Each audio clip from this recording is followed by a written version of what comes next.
If you're looking to buy a Rivian, I'm gonna go over my window sticker. I'm gonna talk about the things that I like and I would still order today, or the things that I think you could completely skip, at least in my opinion. So stay tuned.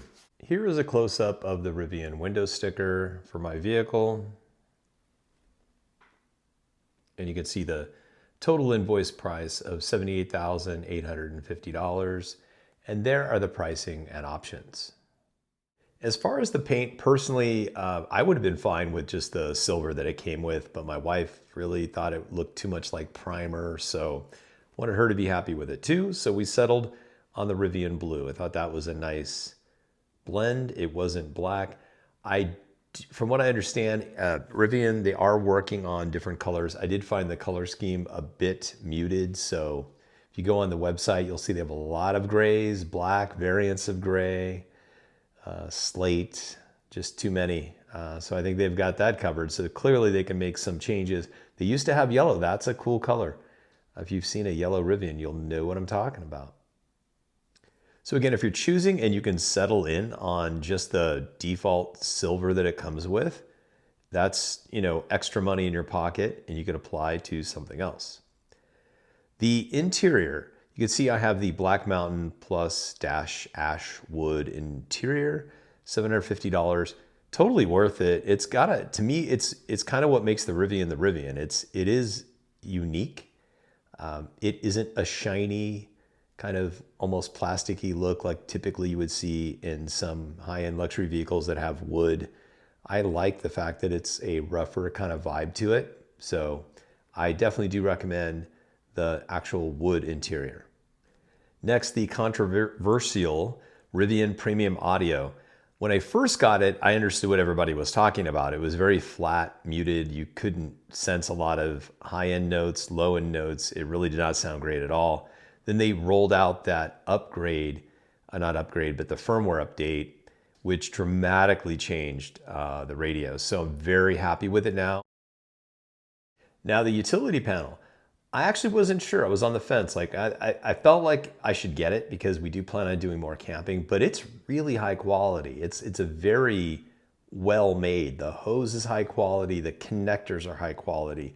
I can't tell you how nice it is. I've had a lot of cheap Amazon inflating devices, and I'm telling you, after a couple of years, you throw them away. So to me, $650 for a very high quality, and it's built into the bed of the truck.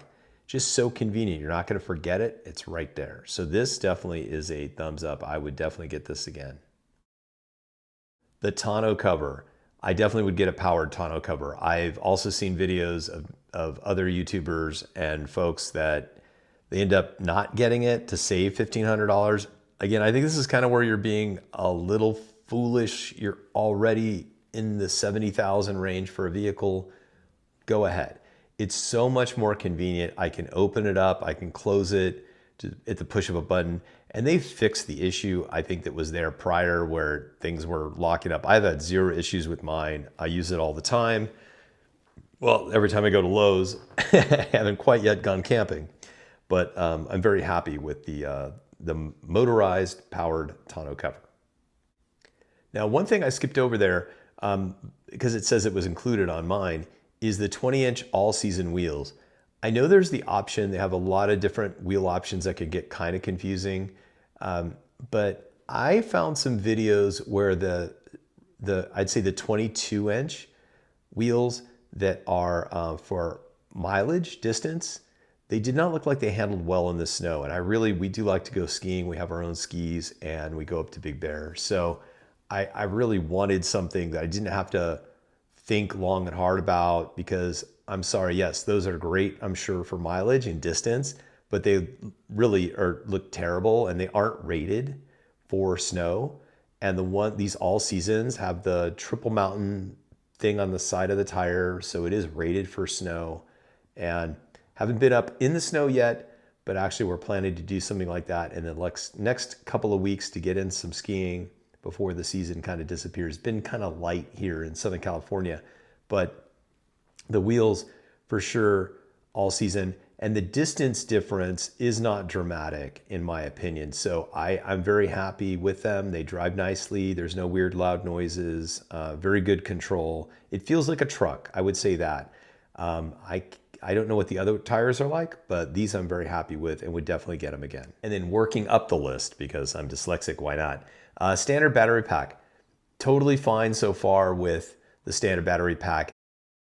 It's the LFP, and that's the one that everybody's saying is great because you can charge it to 100%, which I agree. It's totally cool to do that, and I love that. So we don't have to worry about setting limits. It feels kind of weird to buy something and only use it occasionally in case of emergencies because it degrades the battery. I just don't want to have to think about that.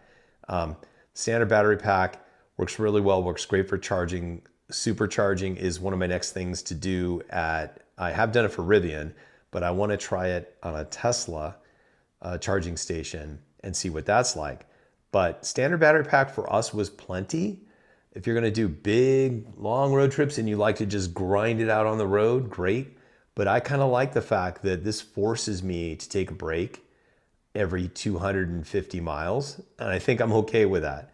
So with the standard pack, totally fine with it. One other thing is the dual motor, plenty of power. 0 to 60 in 4.5 seconds. I don't know if you know that, but it is really fast. And it is, to go even faster is so pointless unless you really are obsessing about being one of the fastest vehicles out there in a truck, which I kind of get. There's a part of me that totally gets that side, and I love to go fast, the idea of it. But I don't know if it's getting older or whatever, but it makes me dizzy. So for myself, 4.5 seconds, I've taken the family in it. It is really fast. So performance mode, go faster, or even at the fastest at 2 point whatever, it's just so overkill. And you're really not going to tap into that very frequently. And if you are, well, then you're a very special individual. And good luck with your insurance. But trust me, 4.5 is plenty fast.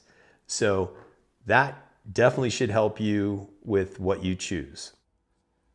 Lastly, there's the camping speaker, which we don't have. But to be honest, I like having a little drawer there, although there's storage all over this thing. So that's kind of nice. But yeah, the camping speaker, it's a nice high quality speaker, but really we just wouldn't use it enough. So you don't really need to get that. You can use your phone. And if also when you're out camping, most people, maybe at the beach, now the beach I could see, but most people when they're camping in the woods, you aren't cranking it up with bass. I'm cracking myself up. This sounds funny. Anywho, I got more videos coming. There's a ton more. It's time, and I'm not doing this full time, but I'm doing this to help you guys. And this is the pretty thing. I'm so excited for the updates, the next update. It's January 2025.